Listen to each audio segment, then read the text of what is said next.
Good evening, Southeast Texas. Welcome to Weather Plus. We'll be taking an in-depth look at your forecast over the next 7 days and look at what we think is going to happen. Today, obviously, the big event was the water spout over Sabine Lake.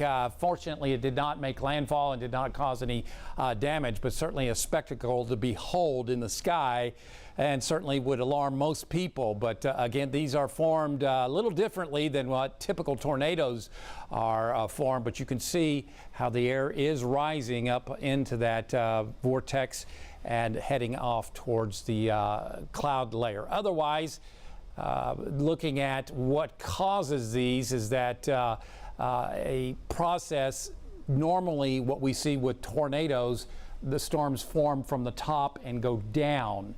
With water spouts, it's a little bit different. I'm going to try to attempt to draw this, but at the cloud level where these do attach, let's see if I can draw a cloud. All right, here we go. So obviously it comes down to the water. And what happens is that it starts from the water up. So within a thunderstorm, the air rises, okay? This is what we see with a water spout formation. So the air has to be replaced because you can't have a vacuum. So what happens is that the water spout starts from the bottom and goes up, and then you get that twisting force, and sometimes it'll rotate to replace the air that has been evacuated from the base of the cloud. So as it's rising, it sometimes twists. Now with a tornado, it's just the opposite. The entire cloud is rotating and everything moves down to the ground. So completely different mechanism. Regardless, I did not see what I normally see for tornadoes on Doppler radar today. So this is what I think actually happened. So again, with the water spout, it starts from the bottom and goes up rather than comes down with a tornado and develops. Now you can't have tornadoes over the water. No doubt about that, okay? We've seen that. Remember, December of last year, that tornado went through southern Jefferson County right across Sabine, Lake Sabine and on into Cameron Parish. So yes, you can have tornadoes over water, but this was, I think, formed by a different process. Otherwise, as we take a look at what's going on right now as far as the forecast, we are looking at mainly drier weather coming up this weekend. There's going to be a slight chance coming up Sunday night across southeast Texas. Little upper air disturbance moving through. Unsure whether or not we'll just get tagged by the kind of side swiped, if you will, as it comes through the area, or if it's going to be mainly off over towards Louisiana. Regardless, we'll keep a slight chance in Sunday night and a slight chance pretty much every day next week, as it looks like a very typical summertime routine pattern. 10 to 20% coverage each day. It all depends on the speed of the winds. Right now, I'm not going to go above a 20% coverage. And some days next week, we may not see any rain. Regardless, highs in the upper 80s to around 90 degrees. So tonight, because of our front moving offshore, we could see lows in the mid-60s up towards Woodville, Jasper, I think even towards Kirbyville and Burkeville, closer to 70 along Interstate 10, and then about 72 in Port Arthur is what I'm forecasting.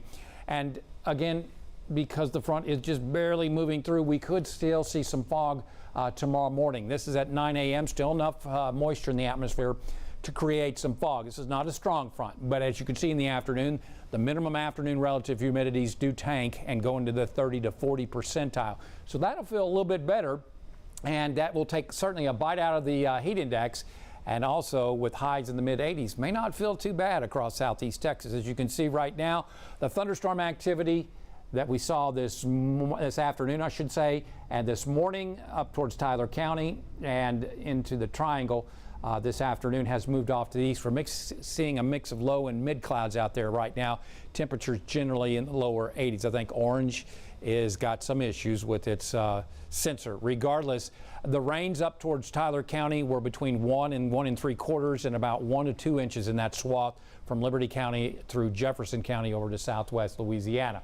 So across the state right now, we are watching that front pushing offshore and some drier air. Look at the cumulus field. look how those clouds are moving southward. So that is drier air trying to move in, and over top of that is we've got this southwest flow in the upper levels. So in the upper levels, the winds are out of the southwest. At the lower levels, they're out of the north. And that is why we're going to see partly cloudy to mostly cloudy skies coming up tonight because of this cloud cover emanating from Alvin, a tropical cyclone in the eastern Pacific. Again, this is not an issue for us, but what it is doing is slinging that high cloudiness our way, and that's what we're going to see tonight and maybe tomorrow. So futurecast, obviously nothing on radar right now, so we can discount that. Looking at partly to mostly cloudy skies tonight, and again, you saw no rain is what I'm expecting overnight for the most part, and tomorrow. I think we could see lows cooler than this into the mid-60s in the lakes area and about 70 along Interstate 10 to about 72 in Port Arthur. Again, there is the potential for a little patchy fog in the morning, but during the afternoon with those north winds, not strong winds, but light north winds, that'll transport a little drier air mass, so it may feel a little more comfy across southeast Texas coming up tomorrow afternoon as we see mostly sunny skies develop up in the lakes area to maybe partly cloudy skies here in the triangle and highs in the mid-80s for the most part. So not a bad afternoon for your Saturday. See, tomorrow's the 31st, the last day of May. Otherwise, you could see a trough of low pressure that is moving through. Let me try that again. See the trough right there? You move it back. You can see this trough that is bringing in that weak front through our area. That is what is causing that front. So the drier air, you can see, pushing the green, the dark greens out at least, and we'll get some improvement as far as how it feels coming up tomorrow afternoon because of that north flow. It's going to be light, and what's going to happen is that we'll have north winds all day up in the lakes area. Now, tomorrow afternoon, we could see the winds come back out of the south because this is such a weak front tomorrow afternoon. So we'll start off with north to northeast winds in the triangle, and they go south towards evening as a weak sea breeze develops. Then we've got this to contend with. This is an upper level disturbance. See all that red?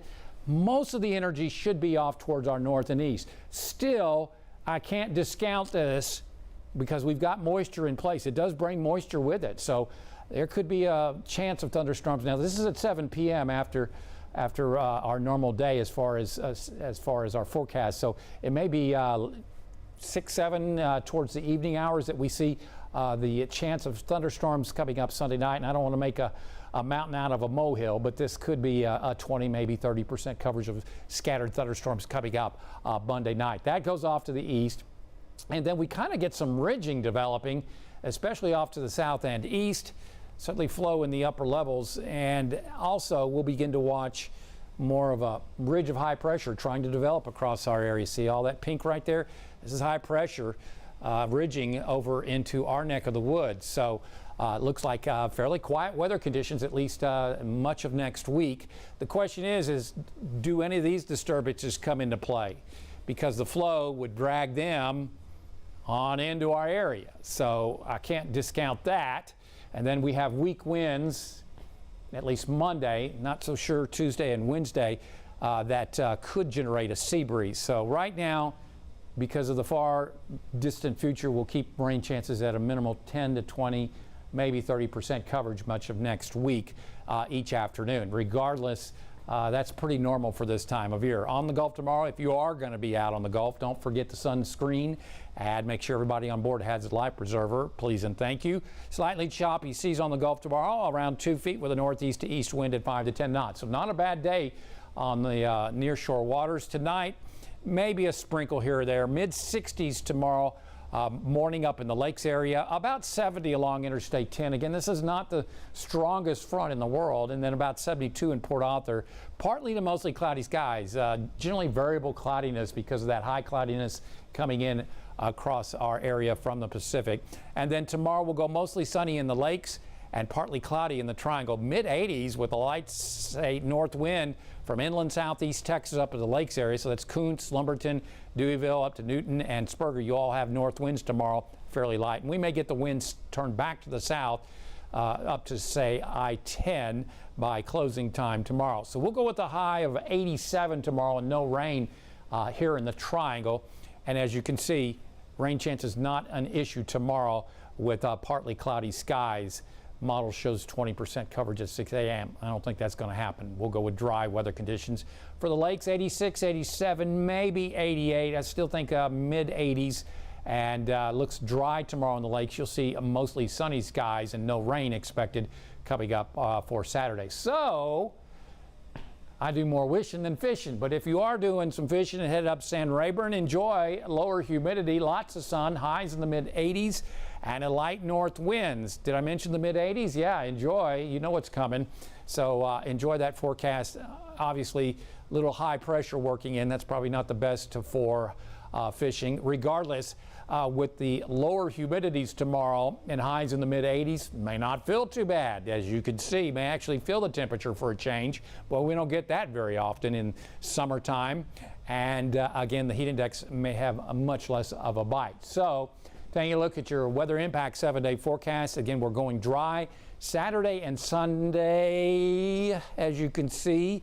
Again, timing is certainly something to watch. Sunday late towards Sunday night on what that upper level disturbance does. Otherwise, we'll see generally mostly sunny to partly cloudy skies on Saturday, and then maybe partly sunny as that disturbance starts to move in. It brings some moisture with it. The clouds could be thicker coming up on Sunday. Regardless, we're back up to 89, and then maybe a 20% coverage Sunday night. And then again, I had a real tough time as far as the forecast on Wednesday and Thursday. A lot of modeling is going about a 10 to 20% coverage.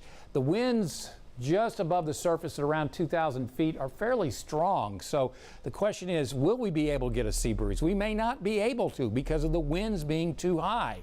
So I reluctantly went with modeling and went with a 10 to 20% coverage, but it could be certainly lower Wednesday, Thursday of next week because of that wind speed. Regardless, that's something to look at as we head through the weekend and deliver additional forecasts, subsequent forecasts, and updates throughout the weekend with meteorologist Carrie Cooper.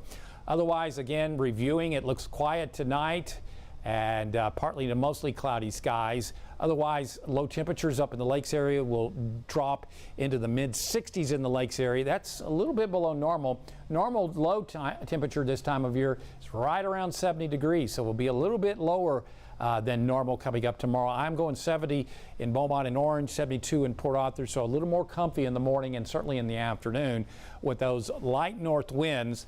High temperatures will probably get into the mid 80s. We'll likely get into the mid 80s. The question is, do we make an 88-degree reading? It's certainly possible here or there. Regardless, you got the point. Lots of sun up in the lakes and inland southeast Texas. We'll go partly cloudy in the triangle. Modeling does not show any rain tomorrow. I agree with that because drier air will be filtering in. It's going to be hard to create shower and thunderstorm activity. Sunday's a different story, and I think that a lot of that is that you see here per the Euro tries to develop that maybe Sunday night. And as you can see, now we're getting to the point of the time of year to where we ought to pick up 1/5 of an inch of rain every day. And we're just not doing that. And we're not expecting that every day next week. The Euro long-range modeling shows less than a 1/5 of an inch most places. And we need to pick up that every day. So let's see, 7 days, we should be closer to normal, would be 1.4 inches of rainfall through the next 7 days. And it's just not picking up.